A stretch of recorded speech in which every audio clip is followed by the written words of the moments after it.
Dear student, today I will teach you lesson first in geography. India size and location. पिछले दिनों ये पाठ आपको मैंने बुक से पढ़ाया था और आप लोगों ने समझने का प्रयास किया होगा, लेकिन संजय यादव ने जो तुम्हें हिंदी में पढ़ाया है उसके बारे में हम कुछ नहीं कह सकते हैं।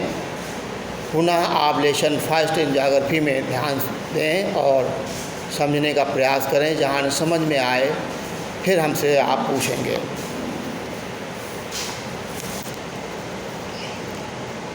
India occupies an important place among the ancient civilization of the world. In the last 5 decades, India has made a multi-dimensional progress. The country has achieved a considerable development in the field of agriculture, industry, technology, and all-around development in economic field. इसके बारे में संक्षेप में कहना चाहेंगे, हमारा देश एक महत्वपूर्ण स्थान पर पाया जाता है और जिसकी एक अपनी अलग पहचान है, जिसकी अपनी अलग सभ्यता एवं संस्कृति है, जिसका विश्व में आज नाम है। आज क्या, पहले भी नाम था, आज भी है, जिसे हम जगत गुरु के नाम से जानते थे। तो India has also made a great contribution in the shaping of the world history. महत्वपूर्ण योगदान देता है। महत्वपूर्ण योगदान देने का क्या कारण है कि हमारे देश की जो ज्योग्राफिकल कंडीशन है बहुत ही बेटर एंड यूजफुल है फॉर द वर्ल्ड। पहली बात, इंडिया हमारा कहाँ पाया जाता है, आपको हमने पिछले दिनों शायद बताने का प्रयास किया था, फिर से देखिएगा। इंडिया ये vast country is located in north hemisphere, globe के उत्तरी भाग में। नॉर्थ में आधा जो बनाते हैं उसके उत्तरी भाग में आपको दिखाने का प्रयास करेंगे हमारा इंडिया देश कहाँ पाया जाता है, ये देखने का प्रयास करें। अब देखिए बीच से जो लाइन गई है ये इसके ऊपर वाला भाग नॉर्थ हेमिस्फीयर है, नीचे साउथ हेमिस्फीयर है। अब उसमें हमारा कंट्री कहाँ है, हमारा कंट्री आपका इस स्थान पर, ये देखिए छोटा सा देश दिखाई दे रहा है, यहाँ पर पाया जाता है। तो नॉर्थ हेमिस्फीयर में पाया जाता है। कहते हैं it is located in the north hemisphere. It is main region extend between the latitudes 8 degree 4 minute north and 37 degree 6 minute north and longitude 68 degree 7 minute east and 97 degree 25 minute east. The Tropic of Cancer, that is 23 degree 30 minutes north, divide the country into two almost equal parts.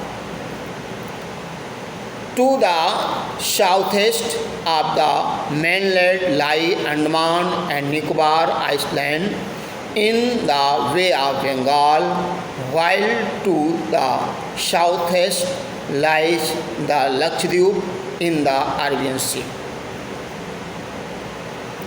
इसके बारे में बताया। अब इसके बाद size कितना बड़ा है, छोटा है, कितना क्षेत्रफल एरिया है, इसके बारे में आप देखेंगे।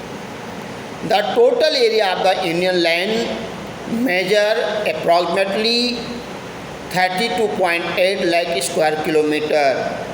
It is 2.4% of the geographical area of the whole world.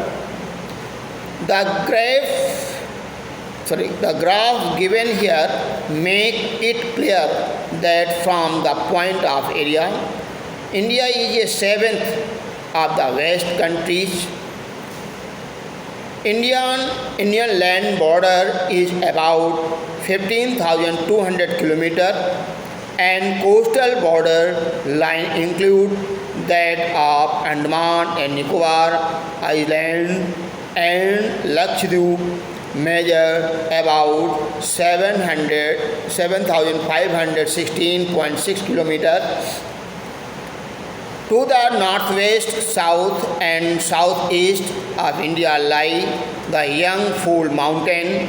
India's territory is broad in north and it starts tapering from 22° north latitude towards the Indian Ocean.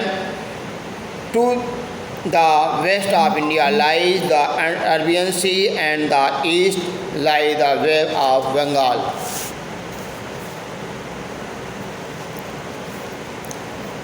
Extra short में देखें, लिखा है 82°30' east longitude is recognized as the standard meridian for India.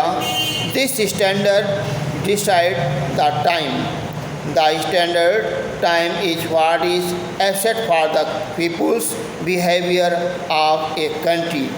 It certifies our time-related needs, but it is not relevant for other places or countries. अब आपको भारत की मानक समय रेखा, जिसे स्टैंडर्ड मेरिडियन कहते हैं, 82°30' अर्थात 82.30 पूर्वी देशांतर रेखा, ये भारत की मानक समय रेखा है। भारत एक विशाल देश है, जम्मू कश्मीर से लेकर कन्याकुमारी तक और गुजरात से लेकर अरुणाचल प्रदेश तक फैला हुआ। अरुणाचल प्रदेश में आपको मालूम है सूर्योदय सबसे पहले होता है अपने देश की सीमा पर, और गुजरात तक जाते जाते इसे कम से कम 2 घंटे का समय लगता है। 2 घंटे का समय, अब मान लिया 6 बजे सूर्योदय हुआ अरुणाचल प्रदेश में, तो गुजरात में लगभग 8 बजे होगा। यदि 4 बजे हुआ है तो 6 बजे जा कर के बॉर्डर में गुजरात साइड में सूर्य का उदय होगा। आप विचार करिए, यदि 4 बजे यदि किसी को सर्विस ड्यूटी में बुलाया जाएगा तो अरुणाचल प्रदेश वाले तो आ जाएंगे, लेकिन गुजरात वाले सो रहे होंगे। तो किस तरह से एक अजीब स्थिति होगी कि 4 बजे कोई ड्यूटी करने आ रहा है और कोई जहाँ 6 बजे ड्यूटी आएगा, 2 घंटे का अंतराल होगा। तो इस अंतराल को कम करने और देश में समन्वय बनाने के लिए एक मानक समय रेखा निर्धारित की गई है। उस मानक समय रेखा को लेकर पूरे देश में एक समय निश्चित किया गया है और उसी को पूरे देश में माना जाता है। जो 82.5 देशांतर रेखा पर जो समय होता है वह पूरे देश का समय मान करके सभी को एक साथ कर्तव्य निर्वाह या कहते ड्यूटी के लिए लगभग बुलाया जाता है।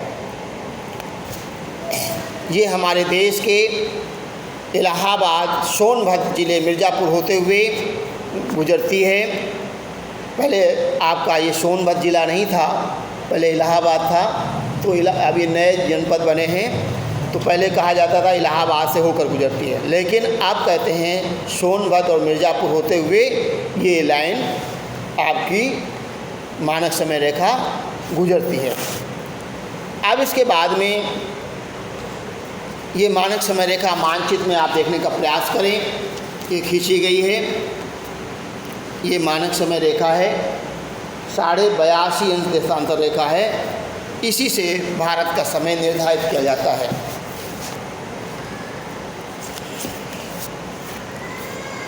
अब इसके बाद में आगे हम बताना चाहेंगे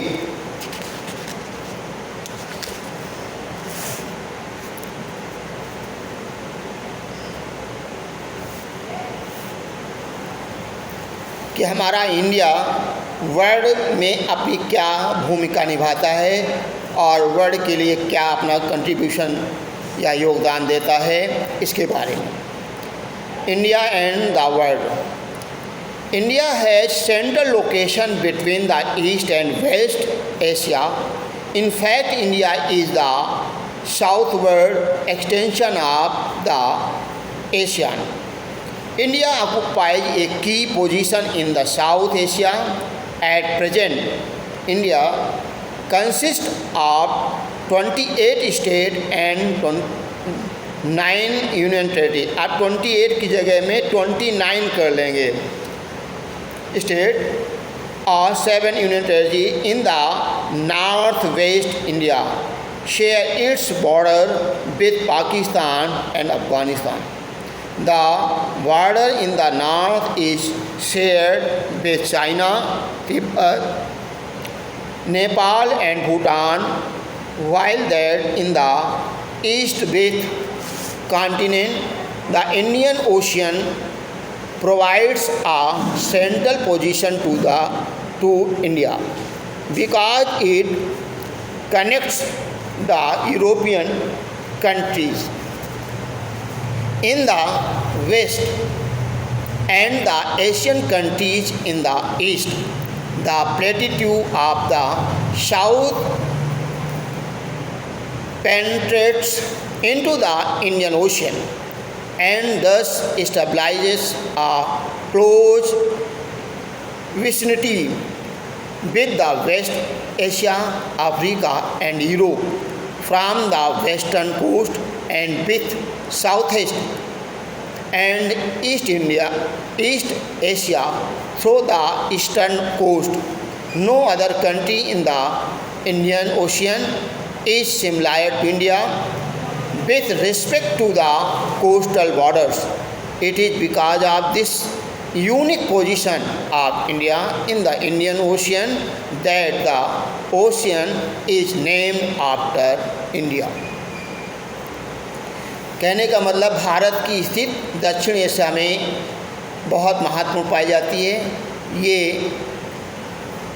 अफ्रीका और ऑस्ट्रेलिया दोनों ही महाद्वीपों के बीच में इसकी स्थिति पाई जाती है। बीच में होने के कारण इसकी बहुत महती स्थिति है, जिसके कारण सभी देश इसका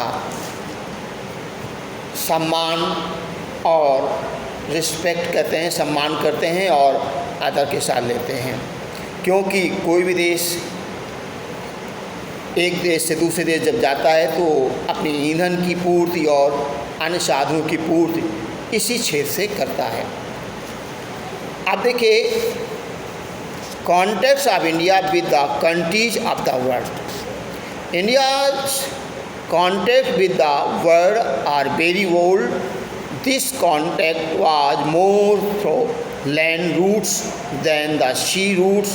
Many travelers came to India through passage across the mountains in the north because the sea routes remained unknown for a long time.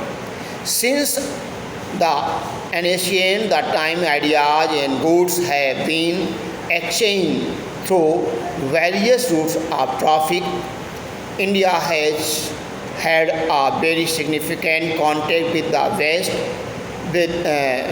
the central and east Asia, and with the neighboring countries of South Asia. It was because of these contacts that ideas of the Upanishad, stories of Panchatantra and the Ramayana, India numerals and the decimal system, etc. could reach the different parts of the world. India spices, muslin and other goods for sale or trading were taken to other countries. Side by side, the Greek sculpture, the architectural style of domes, the symbol of Greek architecture, and the West Asian sculpture had a great influence on the architecture of India. ये आपको अभी बताया, ये पाठ पढ़ करके आएंगे। इसके क्वेश्चन आंसर हम आज शाम को लिख करके भेज देंगे साथ में। आप लोग लिख करके तैयार करके आएँ। अगला जो टेस्ट होगा हिस्ट्री के क्वेश्चन आंसर आपको हमने भेज दिए हैं, कुछ उतने में ही हम पूछेंगे जो हिस्ट्री के हमने क्वेश्चन लिखाए हैं, और ज्योग्राफी में जो आपको आज हम लिखा देंगे, इसी के अंतर्गत हम टेस्ट लेने का प्रयास करेंगे। धन्यवाद।